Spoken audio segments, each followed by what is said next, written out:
तो दोस्तों आज मैं आप लोगों के लिए लेके आया हूँ एक क्रीपी जापानीज और मूवी जिसका नाम है साकेबी। ये कहानी है एक डिटेक्टिव की जो कुछ मर्डर्स को इन्वेस्टिगेट कर रहा होगा, पर साथ ही साथ उसे शक होगा कि कहीं उसी ने तो इन लोगों को नहीं मारा। मूवी काफी इंटरेस्टिंग और क्रीपी है, तो वीडियो को पूरा लास्ट तक देखना। चैनल पे अब आप लोग नए हो तो सबसे पहले चैनल को सब्सक्राइब कर दो और वीडियो को लाइक करना तो बिल्कुल भी मत भूलना, क्योंकि आपके इसी सपोर्ट की हमारे इस चैनल को जरूरत है ताकि हम जल्दी से जल्दी 1 लाख सब्सक्राइबर का टारगेट पूरा कर सके। मेरे इंस्टाग्राम को भी जाके आप फॉलो कर लो, जहां पे हम पर्सनली बात कर पाएंगे। और अब हम बिना देर करते हुए चलते हैं सीधा साकेबी मूवी की एक डरावनी डिमोनिक कहानी की तरफ। तो ये कहानी शुरू होती है एक आदमी को दिखाते हुए जो एक औरत को मार डालता है। औरत ने पहनी हुई थी लाल कलर की ड्रेस और वो आदमी उसे थोड़े से पानी में ही डुबाकर मार देता है। देन आदमी चले जाता है और अगले दिन हम लोग देखते हैं योशिओका नाम के एक डिटेक्टिव को, जिसकी नींद खुल जाती है एक भूकंप से। योशिओका रहता था हारुए के साथ जो उसकी गर्लफ्रेंड है। अब आज योशिओका जाता है एक मर्डर साइट पे और पुलिस को मिली थी उसी लड़की की लाश जिसको कल रात मारा गया था। बारिश की वजह से मोस्ट ऑफ द सबूत मिट गए थे, पर योशिओका को लाश पे लगा हुआ मिलता है नमक, जिससे निकलता है कंक्लूजन कि इस लड़की को समुंदर के पानी में डुबाकर मारा गया है। बॉडी को देन ऑटोप्सी के लिए जब ले जाया जा रहा था तो उसके मुंह से पानी भी निकलने लगता है, जिससे ये साफ था कि लड़की की मौत कैसे हुई। देन इन्वेस्टिगेशन के वक्त योशिओका को मर्डर साइट पे एक गड्ढे के अंदर पड़ा मिलता है एक बटन, जिससे योशिओका चौंक जाता है। योशिओका अब घर जाता है, वो चेक करता है अपना एक काला कोट। दोस्तों उस कोट में भी जो बटन लगे थे वो वही सेम बटन थे जो योशिओका को मिला था गड्ढे में। योशिओका को यहाँ पे शक हो जाता है कि शायद मर्डरर उसकी गर्लफ्रेंड हारुए है, जो शायद उसका कोट पहनकर बाहर गई होगी मर्डर करने। योशिओका हारुए को फोन कर कोट के बारे में पूछता है, पर हारुए इस कोट के बारे में जानती तक नहीं थी। देन योशिओका रात को जाता है मर्डर साइट पे और वो उस बटन को वहां से उठा लेता है, पर तभी पानी में होने लगती है हलचल और योशिओका को अपने आसपास फील होने लगती है एक इविल प्रेजेंस। योशिओका को एक लड़के की चीख भी सुनाई देती है और वो डर के भाग जाता है घर। अब नेक्स्ट डे योशिओका ऑफिस जाता है और वो उस बटन को भेज देता है इन्वेस्टिगेशन के लिए। वहां पे एक ऑफिसर के हिसाब से ये बटन एक ट्रेंच कोट का है जो पास के मॉल में ही बिकता है। कहने का मतलब इस बटन जैसे बहुत सारे बटन होंगे और किलर का पता इस बटन से नहीं लगा पाएंगे वो लोग। खैर उस दिन ऑटोप्सी से एक दूसरे इंसान के फिंगरप्रिंट को निकाला गया था। योशिओका और उसकी टीम अब उस फिंगरप्रिंट को स्कैन करते हैं और वो प्रिंट मैच कर जाता है योशिओका के फिंगरप्रिंट से। योशिओका चौंक जाता है, पर ऑफिस में सबको लगता है कि जरूर योशिओका ने लाश को नंगे हाथों से छू लिया होगा, तो कोई भी इस बात पे ध्यान नहीं देता। इसके बाद योशिओका उस लड़की की लाश को जाकर चेक करता है और याद करने की कोशिश करता है कि ये लड़की है कौन, पर योशिओका ने इस लड़की को पहले कभी नहीं देखा था। देन उसे एक जगह पे खड़ी हुई दिखाई देती है वही लड़की, पर जब योशिओका पास जाता है तो वो बस उस लड़की की लाल ड्रेस थी और कुछ नहीं। देन इस लड़की के केस के बारे में योशिओका जाकर बताता है हारुए को। और दोस्तों योशिओका को फील हो रहा था कि ये मर्डर 15 साल पहले से कनेक्टेड है। असल में 15 साल पहले योशिओका एक बोट पे था और समुद्र के किनारे एक खाली बिल्डिंग के पास से गुजर रहा था, जब उसे उस बिल्डिंग के अंदर कोई लड़की दिखाई दी थी। और योशिओका को हारुए बोलती है कि इस केस के बारे में ज्यादा मत सोचो। खैर आज हारुए 2 हफ्ते के लिए घर से बाहर चले जाती है और सीन जाता है डॉक्टर साकुमा नाम के एक डॉक्टर पे। डॉक्टर साकुमा से आज उसका बेटा सातो मिलने के लिए आता है और वो साकुमा से मांगने लगता है यूज्ड इंजेक्शन, वो भी 1-2 नहीं 100-200, जैसे साकुमा चौंक जाता है। साकुमा को पता चलता है कि उसके बेटे ने किसी गुंडे से पैसे उधार ले रखे थे और वो गुंडा अब इंजेक्शन मांग रहा है क्योंकि सातो पैसे नहीं चुका पा रहा। साकुमा ऑब्वियसली इंजेक्शन नहीं देता और इस सीन से ये साफ था कि सातो एक बिगड़ा हुआ लड़का है। दिन रात को साकुमा सातो को घर ले जा रहा था, पर वो गाड़ी घुमाकर ले आता है एक सुनसान जगह पे, जहाँ पे अचानक साकुमा सातो को लगा देता है एक इंजेक्शन, जिससे सातो होने लगता है पैरालाइज। अब सातो अपनी जान बचाकर भागता है, पर वो बेचारा ज्यादा भाग नहीं पाता और जल्दी पूरी तरीके से पैरालाइज हो जाता है, जिसके बाद डॉक्टर साकुमा अपने बेटे को चुल्लू भर पानी में डुबाकर मार देता है। अब अगले दिन योशिओका और उसकी टीम को मिल जाती है सातो की लाश। योशिओका नोटिस करता है कि एक बार फिर से नमक के पानी का इस्तेमाल किया गया है। कहने का मतलब शायद कोई सीरियल किलर का ये केस है। इन्वेस्टिगेशन स्टार्ट हो जाती है और सातो की लाश पे पुलिस को उसकी स्कूल का आईडी कार्ड मिल जाता है। पुलिस को सातो के बारे में सारी इंफॉर्मेशन मिल जाती है और पहला सस्पेक्ट बन जाता है डॉक्टर साकुमा, जो आज काम पे नहीं गया था। पुलिस साकुमा को ढूंढने का ऑपरेशन स्टार्ट कर देती है और अब हम मिलते हैं तोरू नाम के आदमी से, जो योशिओका का क्राइम पार्टनर है। और दोस्तों, तोरू के हिसाब से लाल ड्रेस वाली लड़की का मर्डर डॉक्टर साकुमा ने नहीं किया था और कहीं ना कहीं तोरू को शक था कि उस लड़की का मर्डर योशिओका ने किया है। इस बात पे दोनों पार्टनर्स में थोड़ी अनबन भी हो जाती है एंड देन एक डॉक्टर आके योशिओका और तोरू को बताता है कि जो लड़की की मौत हुई थी ना, उसकी मौत से पहले उसे बांध के रखा हुआ था पीले कलर की तार से, क्योंकि उस लड़की की लाश पे से पीला कलर मिला है। अब ये बात सुन के डिनर टाइम तक योशिओका और ज्यादा परेशान हो गया था, क्योंकि दोस्तों योशिओका के पूरे घर में पीले कलर की तारें मौजूद थी। योशिओका दोबारा जाता है मर्डर साइट पे और फिर से प्रॉपर इन्वेस्टिगेशन करता है और एक गड्ढे में उसे डूबा हुआ मिलता है एक प्लास्टिक बैग, जिसके अंदर पीले कलर की तारों का गुच्छा था। योशिओका पूरी तरीके से अब कंफ्यूज था, पर तभी उसे दिखाई देता है डॉक्टर साकुमा। साकुमा तुरंत अब योशिओका को देखते ही बिल्डिंग की छत पे भाग जाता है और इससे पहले योशिओका डॉक्टर साकुमा को पकड़ पाता वो कूद जाता है। बेसिकली साकुमा ने खुदकुशी करने की कोशिश करी, पर वो जिंदा बच जाता है, जिसके बाद डॉक्टर साकुमा को कर लिया जाता है गिरफ्तार। अब नेक्स्ट सीन में योशिओका साकुमा से कर रहा था पूछताछ। इस इंटरव्यू में डॉक्टर साकुमा कन्फेस कर लेता है कि उसने अपने बेटे को मारा क्योंकि वो बड़ा शैतान लड़का था, और फिर डॉक्टर साकुमा खुद को भी मारना चाहता था गिल्टी के तौर पे। पर साकुमा से जब योशिओका लाल ड्रेस वाली लड़की के बारे में पूछता है तो साकुमा कुछ कन्फेस नहीं करता। साकुमा ने उस लड़की को नहीं मारा था। एंड देन अचानक साकुमा डरने लगता है। वो ऐसे एक्ट करने लगता है जैसे उसे अपने बेटे की आत्मा दिखाई दे रही हो, जिसके बाद साकुमा को मेंटल हेल्थ चेकअप के लिए ले जाया जाता है और योशिओका और परेशान हो जाता है। योशिओका के पास अब आता है तोरू, और तोरू को पीले तार के बारे में लैब से रिजल्ट मिले थे। तोरू को पता चला था कि ये तार पुराने घरों में यूज होती है, और तोरू यहाँ पे साफ साफ बोल देता है योशिओका को कि उसका घर भी पुराना है और उसमें भी येलो तार यूज हुई है। तोरू बेसिकली मर्डर का साफ साफ ब्लेम कर रहा था योशिओका पे, पर योशिओका तोरू की बातों को सीरियसली नहीं लेता। योशिओका तोरू का सीनियर था तो उसे फर्क भी नहीं पड़ता। हालांकि दोनों पार्टनर में अनबन ज्यादा बढ़ जाती है। अब उस रात को योशिओका सो रहा था कि तभी भूकंप आता है और उसके बेड के पास आ जाती है एक दरार, जिसके अंदर से अचानक ही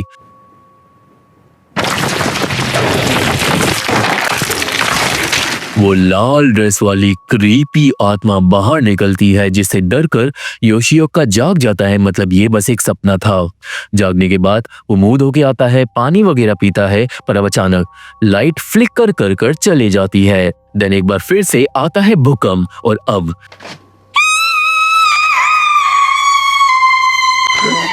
योशिओका के पास वो क्रीपी आत्मा आकर बुरी तरीके से चिल्लाने लगती है।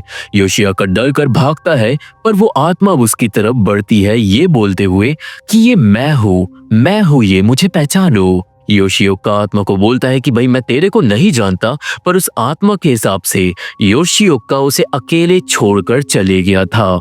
देन वो आत्मा बड़े धीरे धीरे क्रीपी तरीके से जापानीज स्टाइल में बढ़ती है योशिओका की तरफ और उसे बोलती है कि आखिरकार हम दोनों फाइनली दोबारा मिल रहे हैं। योशिओका डर के मारे अपना मुंह छिपा लेता है और थोड़ी देर बाद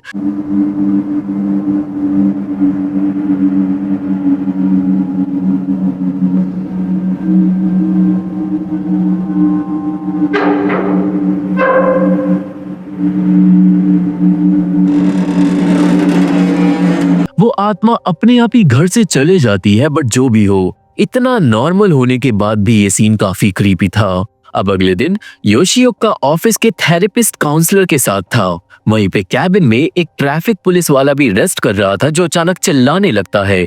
योशिओका पुलिस वाले को शांत कराता है और उस थेरेपिस्ट से पता चलता है कि कुछ टाइम पहले रोड पे एक एक्सीडेंट हुआ था और ये पुलिस वाला एक आदमी की जान नहीं बचा पाया था। उस दिन के बाद से उस आदमी का भूत इस पुलिस वाले को सपने में आकर दिखाई देता है। ये सुनकर योशिओका को लगने लगता है कि कहीं वो लाल कपड़े वाली औरत उसे इसलिए तो दिखाई नहीं दे रही कि वो उसकी जान नहीं बचा पाया था। हालांकि हालांकि जो भी बात हो, योशिओका अभी कंफ्यूज था। अब वो शाम को योशिओका समुद्र के किनारे घूम रहा था जब उसके पास एक और बार आती है वो क्रीपी आत्मा। वो आत्मा योशिओका को बोलती है कि मैं तेरे साथ हमेशा हमेशा साथ रहूंगी। योशिओका दिन डर के जाने लगता है घर की तरफ, पर तभी वो आत्मा उसके सामने से आकर उसे घेर लेती है। अब इस बार योशिओका हिम्मत कर पूछता है कि वो आखिर है कौन और वो उसके पीछे क्यों पड़ी है, जिसके जवाब में आत्मा हो जाती है क्रीपी और योशिओका को बोलती है कि योशिओका ने उसे मार डाला था समुंदर के पानी में डुबाकर। योशिओका मना करता है कि उसने किसी को नहीं मारा, पर अचानक वो आत्मा चिल्लाने लगती है एंड देन हो जाती है गायब।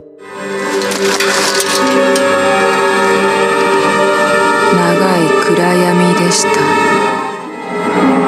ずっと孤独でした。योशिओका भागता है घर की तरफ, पर फिर से वो आत्मा आ जाती है उसके सामने और अब क्रीपी आवाज में बात करने लगती है ये बोलकर, वो लोग मेरे को एक एक कर छोड़कर चले गए। सब लोगों ने मेरे को अकेला छोड़ दिया। उन्होंने मेरे सारे इमोशंस छीन लिए और एंड में मैं मर गई। देन अचानक योशिओका को एक विजन दिखाई देता है। विजन में वो देखता है एक अबैंडन बिल्डिंग जो 15 साल पहले उसने बोट पे से देखी थी और उस विजन में उसे खुद का चेहरा भी दिखाई देता है और विजन के अंदर योशिओका किसी को डुबा कर मार रहा था और इस बात को आप लोग याद रखना। देन योशिओका को जब होश आता है तो आत्मा गायब हो गई थी। वो तुरंत घर जाता है और हारुए को सब बताता है जो वापस आ गई थी अपनी ट्रिप से। हारुए योशिओका को कंफर्ट करती है और योशिओका खुद से पूछने लगता है कि क्या मैं किलर हूँ और अगर मैं किलर हूँ तो मुझे कुछ याद क्यों नहीं आ रहा। इस बात के जवाब में हारुए अजीब बातें करने लगती है कि कैसे हमारा पास्ट हमारे प्रेजेंट को डिफाइन नहीं करता। अब यहाँ से सीन जाता है मियुकी नाम के एक ऑफिस वर्कर पे। मियुकी का बॉस था ओनादा नाम का एक आदमी। इन दोनों का चक्कर चल रहा था और आज मियुकी को ओनादा बताता है कि उसने अपनी बीवी को डाइवोर्स दे दिया है मियुकी के लिए और वो दोनों एक साथ रह सकते हैं। पर मियुकी के चेहरे से ये साफ पता लग रहा था कि वो ओनादा के साथ नहीं रहना चाहती। मियुकी देन जब वॉशरूम में जाती है तो अचानक भूकंप आ जाता है और भूकंप आने के बाद मियुकी को शीशे में कुछ दिखाई देता है। देन मियुकी जाती है और वो समुंदर के किनारे से बहुत सारे कंटेनर समुंदर के पानी से भरकर ले आती है और वो उस पानी को एक होटल के बाथटब में जाकर भर देती है। देन उस रात को आता है ओनादा मियुकी से मिलने के लिए, पर सब कुछ होने के बाद मियुकी ओनादा के सर पे मारकर उसे बेहोश कर देती है एंड देन वो ओनादा को नमक के पानी में डुबाकर मार डालती है। मियुकी ने ऐसा क्यों करा ये आगे पता चलेगा, पर मर्डर के बाद मियुकी जब शीशे में खुद को देख रही थी तो उसे अपने पीछे दिखाई दे रही थी वो लाल कपड़े वाली क्रीपी आत्मा। अब अगले दिन तक ओनादा की लाश मिलती है डिटेक्टिव्स को और एक बार फिर से इन्वेस्टिगेशन शुरू होती है। तोरू इन्वेस्टिगेशन कर रहा था अकेले क्योंकि आज योशिओका सर्च कर रहा था उस पुरानी बिल्डिंग के बारे में। योशिओका जाकर एक लाइब्रेरियन से मिलता है और वो लाइब्रेरियन बताता है उस बिल्डिंग के बारे में। ये बिल्डिंग एक पुराना मेंटल हॉस्पिटल है जो युद्ध के बाद खाली करा दिया गया था, पर काफी सारे पागल मरीज उसी में मारे गए थे।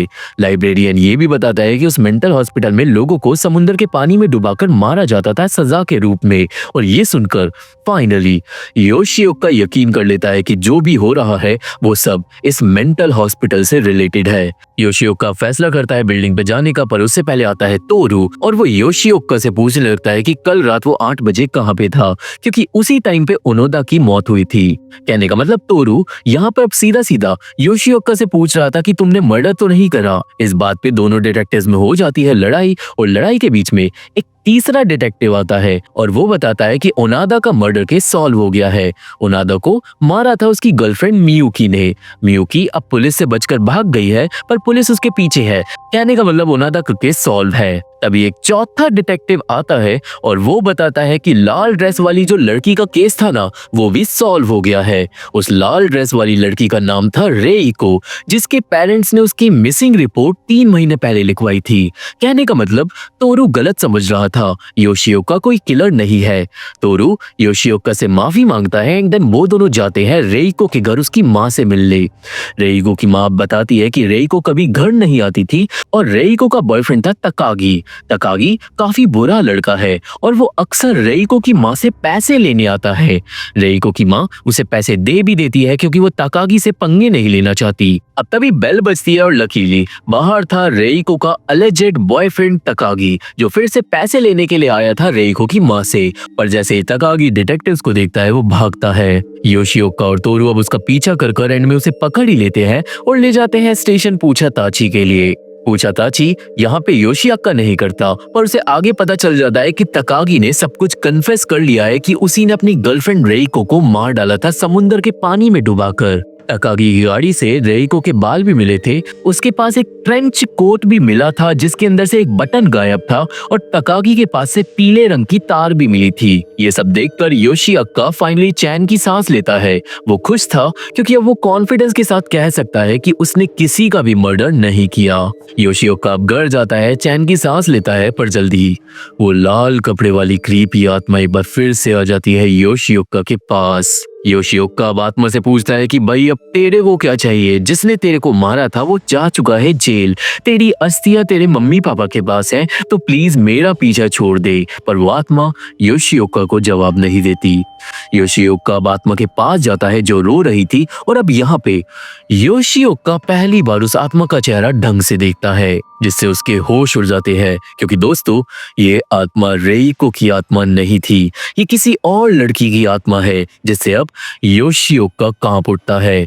वो उस आत्मा से पूछता है कि तुम कौन हो? और अचानक योशिओका को आता है एक विजन में फिर से उसे 15 साल पहले वाला सीन दिखाई देता है। और असल में 15 साल पहले योशिओका जब बोट पे था, उस मेंटल हॉस्पिटल के सामने से गुजर रहा था, तो उसे ये लड़की दिखाई दी थी उसी बिल्डिंग के अंदर एक खिड़की के पास। योशिओका ने इस लड़की को देख लिया था और लड़की ने भी योशिओका को देख लिया था, पर एंड में योशिओका ने उस लड़की को इग्नोर कर दिया। और अब प्रेजेंट में ये लड़की बताती है कि मेरे को सब लोग अकेला छोड़कर चले गए उस बिल्डिंग के अंदर, तुमने भी मेरे को देखा पर तुमने मेरे को आकर बचाया नहीं। तुम मुझे बचा सकते थे पर तुमने मेरे को नहीं बचाया। मैं वहां पर सालों तक फंसी रही, इंतजार करती रही कि कोई मुझे बचाने आएगा, एंड देन मैं मारी गई। अब एक बार फिर से भूकंप आने लगता है और वो ईविल आत्मा चिल्लाती है,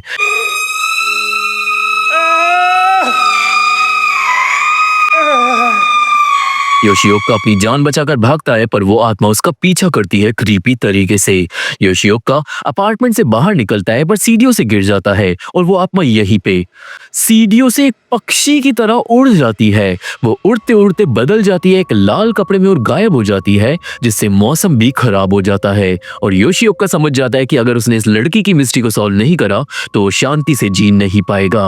अब दोस्तों यहाँ पे ब्रेक लेते हैं। इस मूवी में हुए हैं टोटल 3 मर्डर। तकागी ने अपनी गर्लफ्रेंड रेइको को मार डाला, डॉक्टर साकुमा ने अपने बेटे को मार डाला और मियुकी ने अपने बॉस को मार डाला।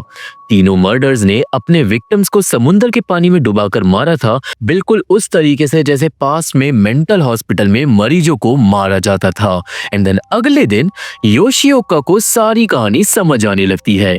योशिओका को पता चलता है कि तकागी, डॉक्टर साकुमा और मियुकी डेली बेसिस पे समुद्र के किनारे से बोट से ट्रैवल कर जाते थे काम पे, और उस बोट के रास्ते में पड़ता था वो मेंटल हॉस्पिटल। तो अब आप लोग समझ जाओ, उस मेंटल हॉस्पिटल में उस क्रीपी आत्मा का श्राप है और वो श्राप लग गया था तकागी, डॉक्टर साकुमा और मियुकी को, और इसलिए उन तीनों ने मर्डर करे। ये श्राप इन तीनों को जरूर इसलिए लगा होगा क्योंकि इन तीनों लोगों ने उस आत्मा से आंख में आंख डालकर देख लिया होगा, बिल्कुल उस तरीके से जैसे 15 साल पहले योशिओका ने देख लिया था। कहने का मतलब योशिओका भी श्रापित है, पर उसने अभी तक किसी को नहीं मारा है। अब इस इंफॉर्मेशन के साथ योशिओका जाता है समुद्र के किनारे, जहाँ पे उसे मिलता है समुद्र के पानी का एक श्रापित गड्ढा, और तभी योशिओका को दिखाई देती है मियुकी। मियुकी पुलिस को देखते ही भागती है, पर योशिओका उसे पकड़ लेता है। वो उसे वहां पर बिठाकर अब पूछता है कि उसने मर्डर क्यों किया था। यहाँ पे मियुकी अपना सच बताती है। मियुकी के हिसाब से वो मर्डर नहीं करना चाहती थी, पर उसे कुछ टाइम से एक लाल कपड़े वाली औरत दिखाई दे रही है, और मियुकी धीरे धीरे उस औरत की फीलिंग्स को अपने अंदर फील करने लगी थी। वो औरत बहुत ज्यादा अकेली है, गुस्से में है और क्योंकि उसे कोई बचाने नहीं गया था तो वो मारी गई थी। और उसी औरत के इन्फ्लुएंस में मियुकी ने ओनादा का मर्डर कर दिया। मियुकी बताती है कि इवन मर्डर करने के बाद भी उसे वो औरत दिखाई देती है डेली बेसिस पे और मियुकी समझ नहीं पा रही कि वो क्या करे। और दोस्तों ये बात करते करते योशिओका को कुछ हो जाता है एंड देन वो अचानक मियुकी को पकड़कर पानी में डुबाकर मारने की कोशिश करता है। वो तो सही टाइम पे योशिओका को होश आ जाता है और वो मियुकी को बोलता है यहाँ से भाग जाओ। मियुकी भाग जाती है अपनी जान बचाकर, पर योशिओका समझ गया था कि अगर उसने इस श्राप को खत्म नहीं किया तो वो भी किसी का मर्डर कर देगा। अब दोस्तों सेफ्टी के लिए योशिओका अपनी गर्लफ्रेंड हारुए को शहर से बाहर भेज देता है अकेला, क्योंकि वो उसका मर्डर नहीं करना चाहता था। दिन शाम को वो जाता है एक बोट लेकर उस बिल्डिंग को चेकआउट करने के लिए जो पूरी तरीके से खंडर हो गई थी। योशिओका जाता है अब उस बिल्डिंग के अंदर और क्योंकि वो बिल्डिंग पुरानी थी तो उसके अंदर हर जगह समुद्र का पानी भरा हुआ था। वो काफी देर तक उस क्रीपी बिल्डिंग में घूमता है और एंड में पहुंचता है एक कमरे में जहाँ पे खड़ी थी वो आत्मा और खिड़की से बाहर देख रही थी। वो आत्मा अब योशिओका को बोलती है कि तुमने मुझे फाइनली ढूंढ लिया और इसीलिए मैं तुम्हें माफ कर देती हूँ। जिसके बाद वो आत्मा गायब हो जाती है और योशिओका को उस कमरे में पड़ी हुई मिलती है उस औरत की हड्डियां। कमरे में एक छोटी लड़की की फोटो भी थी जिसके हाथ में एक बच्चा था और इस फोटो से हमें इस आत्मा की कहानी समझ आती है। दोस्तों ये लड़की पागल खाने की एक मरीज थी। इस लड़की की बेटी भी थी जो जरूर मर गई होगी और पागल खाना बंद होने के बाद भी ये लड़की इसी जगह पे रह रही थी। बेचारी जब तक जिंदा रह पाई रह ली और वो सोचती थी कि कोई उसे बचाने आएगा, पर उसे कोई नहीं बचाने आया। देन वो लड़की मारी गई और उसकी लाश कंकाल में बदल गई और उसकी आत्मा ने बोट पे जा रहे लोगों को श्राप देना स्टार्ट कर दिया क्योंकि वो लोग लड़की को देखने के बाद भी बचाने के लिए नहीं आते थे। फाइनली अब योशिओका ने लाश ढूंढ ली थी तो वो अब श्राप के चंगुल से बच गया है। यहाँ पे अब योशिओका हड्डियां कलेक्ट कर वापस चले जाता है घर पर। आज योशिओका को अपने क्लोजेट के ऊपर मिलता है एक कैन, पानी का कैन जिसके अंदर समुद्र का पानी भरा हुआ था। योशिओका हो जाता है कंफ्यूज और अचानक योशिओका की नजर पड़ती है एक स्टोर रूम में जिसका दरवाजा पूरी उम्र बंद था और अब जब वो उसके अंदर जाकर चेक करता है तो उसकी रूह कांप जाती है। स्टोर रूम के अंदर पड़ी थी हारुए की लाश। जी हाँ दोस्तों, योशिओका जब 15 साल पहले श्रापित होकर आया था ना, तभी उसने हारुए का मर्डर कर दिया था, जिसका विजन योशिओका को उस क्रीपी आत्मा ने मूवी के बीच में दिखाया था। आपको याद होगा हारुए की लाश को देन स्टोर रूम में उसने छिपा दिया था और उस टाइम के बाद से योशिओका अपनी गर्लफ्रेंड की आत्मा के साथ रह रहा था जो अब वापस आ जाती है। हारुए की आत्मा अपने बॉयफ्रेंड से गुस्सा नहीं थी, वो जानती थी कि उसने उसकी हत्या श्राप की वजह से करी, ना कि जानबूझकर। पर अब योशिओका खुद पे गुस्सा करने लगता है। योशिओका माफी मांगते हुए हारुए को गले लगा लेता है, पर हारुए बोलती है कि क्योंकि अब सच्चाई सामने आ गई है तो अब उसे शांति मिल जाएगी। जिसके बाद हारुए की आत्मा गायब हो जाती है और योशिओका रह जाता है अकेला रोता हुआ। अब थोड़ी देर बाद योशिओका खुद को संभाल कर हारुए की हड्डियां को भी बैग में भरकर घर से चले जाता है एंड देन घर पे आता है तोरू। तोरू आया था योशिओका से मिलने, पर तोरू पे नजर रखी हुई थी उस क्रीपी आत्मा ने। तोरू घर में छाना भी नहीं करने लगता है क्योंकि अभी भी तोरू को शक था कि शायद उसका क्राइम पार्टनर कोई क्रिमिनल है। तोरू को बस अंदर से ऐसी फीलिंग आ रही थी कि तभी उसे दिखाई देता है वो बर्तन जिसके अंदर योशिओका ने हारुए को मार डाला था समुद्र के पानी से। उस बर्तन में अभी भी पानी भरा हुआ था जो हिलने लगता है और तभी आता है भूकंप। तोरू पानी के अंदर झांकने लगता है और अचानक ऊपर से नीचे गिरती है क्रीपी डिमोनिक आत्मा जो तोरू को पकड़कर अपने साथ ले जाती है पानी के अंदर और तोरू हमेशा के लिए गायब हो जाता है। सीन योशिओका पे जाता है जिसके सामने आती है उस क्रीपी आत्मा की ड्रेस में से उस औरत की आवाज आ रही थी जो बोल रही थी क्योंकि मैं मर गई तो इसलिए मैं सबको मार डालूंगी। और यही उस क्रीपी आत्मा का श्राप था। वो सबको मारना चाहती थी क्योंकि उसे कोई बचाने नहीं आया, पर योशिओका इस श्राप से सेफ है क्योंकि उसने श्राप सॉल्व कर दिया। देन मूवी के एंड में योशिओका हारुए और क्रीपी लड़की की लाश बैग के अंदर अपने साथ लेकर घूम रहा था। शायद वो हड्डियों को जलाने के लिए ले जा रहा है, पर हमें पता नहीं चलता क्योंकि मूवी यहीं पे खत्म हो जाती है। तो ये थी एक्सप्लेनेशन साकेबी मूवी की और मुझे ये मूवी कमाल की लगी। आप लोगों को ये मूवी कैसी लगी मुझे कमेंट में जरूर बताना। ये मूवी देखनी है तो मैं टेलीग्राम चैनल ज्वाइन करना होगा, लिंक डिस्क्रिप्शन में। पर अगर काम ना करे तो टेलीग्राम पे जाके मेरे चैनल का नाम डाल देना, वहाँ पे इस मूवी को कैसे देख पाओगे वहीं पे पता चलेगा। अब मेरे फेसबुक पेज को भी फॉलो कर लो, जाके तुरंत मेरे इंस्टाग्राम को फॉलो फॉलो करो, चैनल को सब्सक्राइब करना और वीडियो को लाइक करना तो बिल्कुल भी मत भूलना, क्योंकि अब मैं आपको मिलूंगा अपने अगले वीडियो में। तब तक के लिए थैंक यू, बाय बाय।